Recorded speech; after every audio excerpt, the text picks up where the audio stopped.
อรุณสวัสดิ์เช้าวันใหม่ทั้งเหมียวทั้งไก่วันนี้เข้ามาในบ้านน้องเหมียวหลังจากกลับจากบิณฑบาตมาแล้วนะมาเยี่ยมน้องเหมียวก่อนมาถ่ายคลิปช่วงเช้าที่น้องเหมียวเฝ้ารอหลวงปู่ให้กับทุกท่านได้รับชมก่อนเนาะยังไม่ได้ให้อาหารเช้าหลวงปู่กลับมาตอนนี้ก็8 โมงกว่าแล้ว8 โมงกว่าแล้วเนาะก็มาถ่ายตรงนี้ให้กับทุกท่านได้รับชมกันน้องเหมียวเป็นยังไงกันบ้างเนาะมีเหมียวเดียวที่ร้องเงี้ยวๆอยากจะออกคือเจ้าหนุ่มหล่อนั่นน่ะไม่รู้ชื่อยังไม่ได้ใส่ชื่อเลย อยากจะออกมาอยู่บ้านนู้นก็อยู่ไม่ได้อยู่ข้างนอกก็ไม่มีมุ้งกลางเอามาอยู่ในนี้เขาอยู่ได้แต่ว่าเขาอยากจะออกไปอิสระนะครับออกไปอิสระเดี๋ยวนี้ก็จะปรับปรุงบ้านน้องเหมียวใหม่ข้างบนนู้นนะบ้านชั้นข้างบนมันแคบไปนิดหนึ่งก็ได้สั่งไม้พินานสยันมาแล้วพอดีมี FC ผู้ใจบุญคุณโยมวรดาเชี่ยวสกุลออกทุนให้สั่งไม้ตอนนี้ไม้กำลังมาพอดีนาฏยานมาพอดีเนาะเอาไม้มาปูชั้นข้างบนให้กว้างขึ้นเพื่อน้องเหมียวจะได้อยู่อย่างสบายขึ้นเนาะพี่นาฏยานเอาไม้มาส่งพอดีโทรสั่งเมื่อวานนี้เนาะตอนนี้มาแล้วก็จะมาปูให้น้องเหมียวได้อยู่อย่างสบายขึ้นได้กว้างขึ้นเนาะ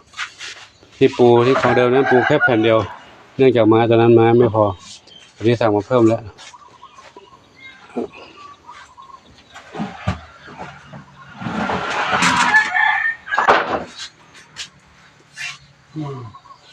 อันนี้พี่นาฏยานโทรสั่งเมื่อวานนี้นะพอดีปัจจัยยังไม่มาก็ขอติดไว้ก่อนเดี๋ยวโยมวรดาจะส่งเงินมาให้ก็ค่อยเข้าใจเนอะนะก็ช่วยทำบ้านน้องเหมียวให้ได้เขาได้อยู่อย่างปลอดภัยอยู่สุขสบายเนาะครับเดี๋ยวไปดูน้องเหมียวต่ออันนี้ลงไว้ก่อนเดี๋ยวต้องช่วงสายๆได้ทำนะทำก็ต้องจ้างกระทำสังหัดมาบ้านนี้ปิดมุ้งอยู่ยังไม่ได้แม่ลูก5อ้อนอะไรลูกเล่นกันนี่นะลูกน้อยเล่นกันกุ๊กกักกันลูกน้อยเล่นกันกุ๊กกักปิดมุ้งไว้แมลงวันตอมจะได้แมลงวันจะได้ไม่ตอมนะไว้มุ้งกุ๊กกักเอามาดูตรงนี้อีกดูน้องขนุนเข้าห้องน้ำน้องขนุนเข้าห้องน้ำกับแม่อะไรนะพี่ยินดีเหรอพี่ยินดีกับลูกขนุนอันนี้ปุยฝ้ายปุยฝ้ายกับน้ำเพชรนั่งเจ้าแววอยู่นี่เลยกินหาหมดไหมนะไม่หมดเลยกินไม่หมดเลยเดี๋ยวเติมให้ใหม่นะเดี๋ยวมาเก็บกระบะทรายตอนเดี๋ยวเราโยมไก่ก่อนนะแม่น้องหนึ่งกับน้องหนึ่งมาเดินเล่นแล้วโอ้กินเก่งนี่กินหาหมดถ้วยเลยกินหาหมดถ้วยเลยหมดจานเลยเดี๋ยวปูเติมให้ใหม่ลูกนะ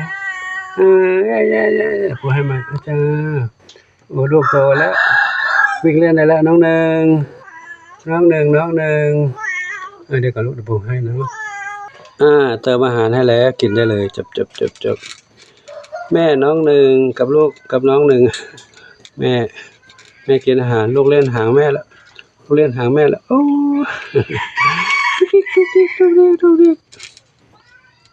ดูเด็กมีความสุขกันเนาะมีความสุขแม่ลูกแม่กินอาหารจุ๊บเอามาบ้านนี้บ้านเหมียวใหญ่บ้านพี่ใหญ่ทั้งหลายพี่ใหญ่เจ๊ใหญ่หิวกันแล้วสิหิวกันแล้วก็มาอ้อนถ้าอิ่มแล้วก็ไม่อ้อนเนาะเดี๋ยวก็ลูกเดี๋ยวก็น้องปู่ขอถ่ายภาพแป๊บเดียวนี้หิวกันแล้ว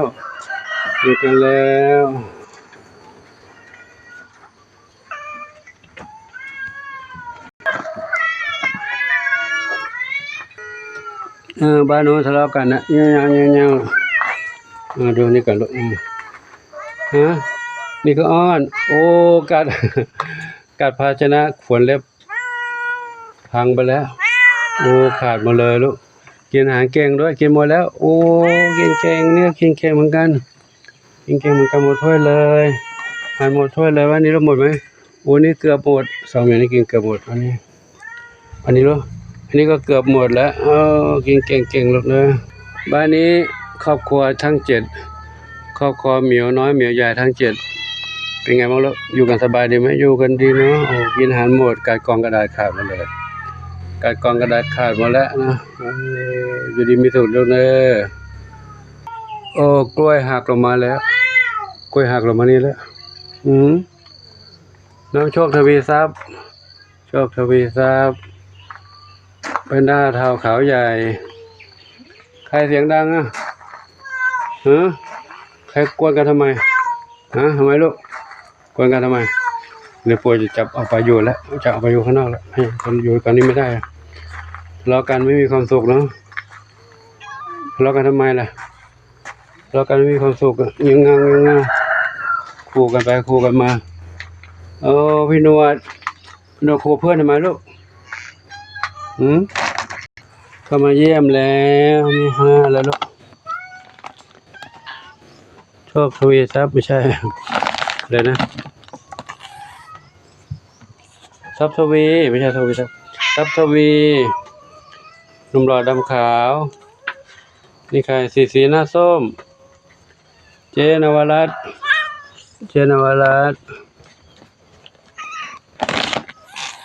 ไม่ใช่สีหน้าส้มอยู่ข้างล่างนี้สีหน้าส้มทำอาหารหกออกมาทำไมหกนะส้มขาวใหญ่ส้มอ่อน1เดียวอันนี้อะไรสีแว่นดำนี่พี่เขียนว่าสาวหล่อหนุ่มหล่อดำขาวไม่ใช่แพนด้าหนวดไปทางนี้แล้วบุญนำนี่ใครท้องอ่อนนี่ใครเพชรดำน้อยนี่ใครดำได้ขังกวักไหนชอบปากกาไหนชอบปากกา BFC ว่าชอบปากกาไม่พูดไม่จาเลยนิ่งๆเงียบๆแล้วเหรอเขาเป็นอย่างนี้แหละนิสัยเขาเงียบชอบเรียบร้อยชอบอยู่คนเดียวอยู่บ้านหลังเดิมก็ไม่ลงมาเล่นกับเพื่อนหรอกอยู่บนหลังคาโน่นเขาเป็นสาวใหญ่เขาไม่ค่อยสนใจใครเงียบนะชอบปากกาแข็งแรงดีสุขภาพดีเนาะชอบปากกา1เดียวอันนี้มีสุขก็เรียบร้อยดีมีสุขผู้ชายเรียบร้อยดีชอบปากกาเดินแล้วนะชอบปากกาเดินแล้วแข็งแรงแล้วนะอันนี้อีกอันนี้อะไรแพนด้าเท้าขาวใหญ่ขี้อ้อนไหมขี้อ้อนไหมอันนี้สาวอะไรลูกสาวโชคทวีทรัพย์ก็สาวใหญ่เหมือนกันสาวใหญ่ ด้าเท้าขาวใหญ่อ้อนหลวงปู่กันเนาะอยู่ดีมีสุขกันแล้วเนอะอยู่สุขนะเดี๋ยวนี้หลวงปู่มาต่อเติมชั้นให้กว้างขึ้นเนาะสั่งไม้พี่นาแซนมาแล้วต่อมาเติมอีกเนี่ยได้2 แผ่นต่ออีก2 แผ่นจะได้กว้างจะได้เอากระบะฟอร์เรฟขึ้นไปอยู่ได้ด้วยเนาะพอใครจะทำแล้วมันไม่มีไม้ไม่พองบไม่พอด้วยกำลังทรัพย์เรามีน้อยตอนนี้ได้มาเพิ่มแล้วนะเดี๋ยวมาต่อให้นกเนาะปูเพิ่มมาให้จะได้กว้างขึ้นทำทางนี้จะอยู่ข้างนอกไหมล่ะอยู่ข้างนอกไหมอยู่ข้างนอกก็จะไปอยู่บ้านโน้นจะไปกวนเขาไม่ได้เนาะตบใจการลงวันนี้หลวงปู่ขอยุติแค่นี้ว่าจะกันเนาะไหมหรือยังไม่จบมั้งไปดูต่อน้องเล็กก่อนเนาะเดี๋ยวค่อยจบเนาะแป๊บหนึ่งเนา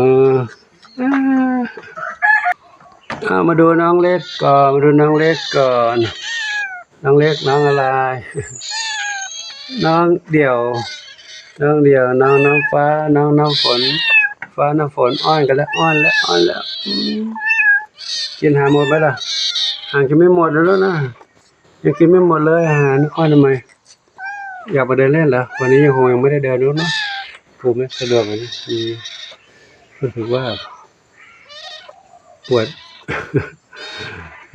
พูดไปก็จะว่าทำให้FCเป็นห่วงมันเป็นอย่างนั้นจริงๆนะ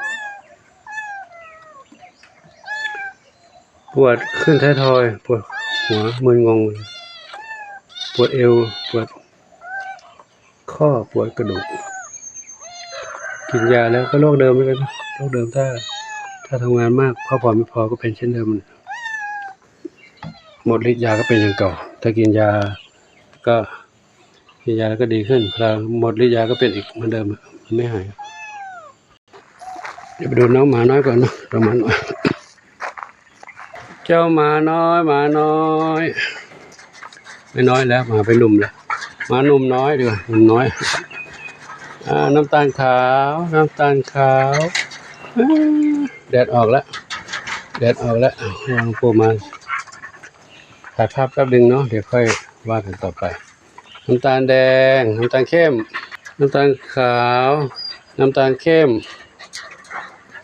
น้ำตาลจุด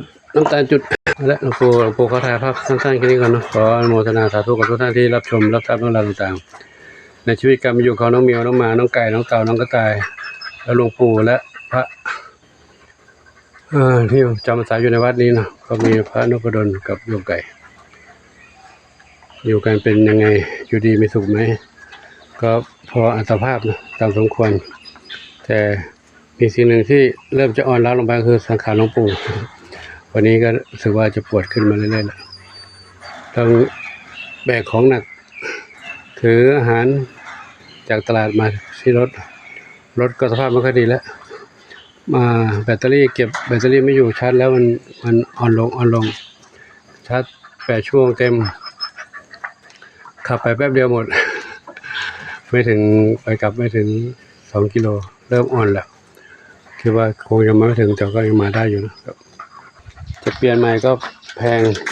ไม่มีปัจจัยในการเปลี่ยนแปลงถ้าว่าขับไม่ได้ก็ต้องเดินไม่ได้ก็ทำไงดีอดตามนั้นนะตามสภาพ